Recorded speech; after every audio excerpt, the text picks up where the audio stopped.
আপনার সহযোদ্ধা নাহিদ ইসলাম, আসিফ মাহমুদ, আখতার হোসেন এবং হাসনাত আব্দুল্লাহ, এই চারজনকে নিয়ে আপনার আসলে মনোভাবটা কেমন? প্রত্যেককে নিয়ে যদি এক লাইন করে কিছু বলেন। নাহিদ ইসলাম হচ্ছে আম, খুব রেজিলিউট, মানে একেবারে যেটাকে বলে যে আম, সে অনেক কিছু চিন্তা করে সিদ্ধান্ত নেয়, এবং সে আম, চুপচাপ শান্ত। সে যথেষ্ট দূরদর্শী রাজনৈতিক ক্ষেত্রে। সে আগে থেকেই, এটা কিন্তু এই সময়কার নাহিদ ইসলাম না, সে রাজনীতিতে অনেকদিন ধরে আছে, তার রাজনীতির একটা বোঝাপড়া আছে, সে দূরদর্শী রাজনৈতিক। আরেক আসিফ মাহমুদ। আসিফ মাহমুদ।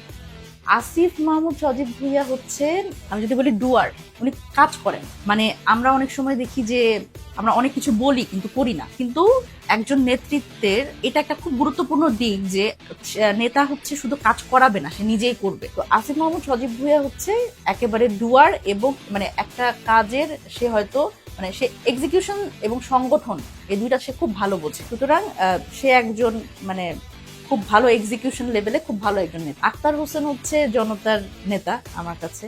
সেটা এখন থেকে না, অনেক আগে থেকেই সে জনতার নেতা, এবং আমরা তো তাকে বলি ভাসানী। আর সে আমার খুবই প্রিয় প্রিয় ছোট ভাই।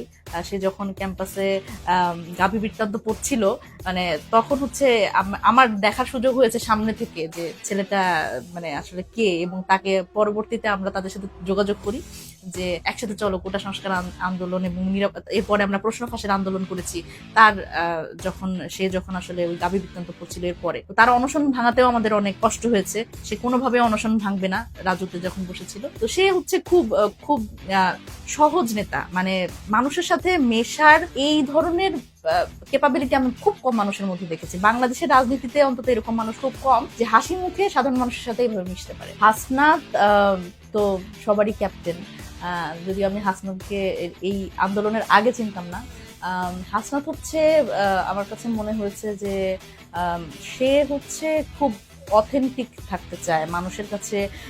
সে অ্যাকাউন্টেবল থাকতে চায়। এটা একজন নেতার খুব বড় একটা গুণ। ধরেন আমরা অনেক কিছুই করছি, কিন্তু মানুষের সাথে সংযোগটা করা, এবং আমরা যে কাজগুলো করছি ওটা কেন করছি, কারণ নেতার সাথে কিন্তু সাধারণ মানুষের একটা বড় দূরত্ব থাকে। নেতাদের সাধারণ মানুষের চিন্তা হচ্ছে নেতারা গাড়ি চড়ে আসবে যাবে, কিন্তু তাদের সাথে খুব বেশি যোগাযোগ হবে না, তাদের সাথে শুধুমাত্র ইলেকশনের সময় যোগাযোগ হবে। কিন্তু হাসনাত হচ্ছে এমন একটা নেতা, বাংলাদেশের রাজনীতিতে সে এই ধারণার পরিবর্তন করে মানুষের কাছে নিজে থেকেই জবাবদিহিতা শুরু করেছে, এবং সে এমপি হওয়ার পরেও সেই জবাবদিহিতাটা কন্টিনিউ করছে, এবং এটা আসলে অন্যান্যদের চাপে ফেলছে। সুতরাং সে আসলে সাধারণ মানুষের সাথে সেই সংযোগ স্থাপন করতে পেরেছে। সার্জিস হচ্ছে সে তো আমাদের খুবই স্মার্ট স্মার্ট বয়, এবং তার তো অনেক নারী সমর্থক আছে।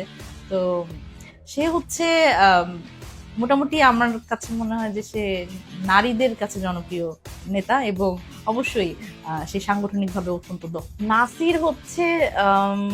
নাসিরের হচ্ছে একটা গুণ আছে, সেটা হচ্ছে সে খুব সহজভাবে হেসে, তার হাসিটা অনেক সুন্দর এবং তার চোখটা অনেক স্বচ্ছ। তো তার মানে সহজভাবে মানুষকে আসলে খুব অ্যাকোমোডেটেড ফিল করাইতে পারে। এইটা হচ্ছে ওর একটা বড় গুণ, এবং এটা সে প্রমাণ করেছে।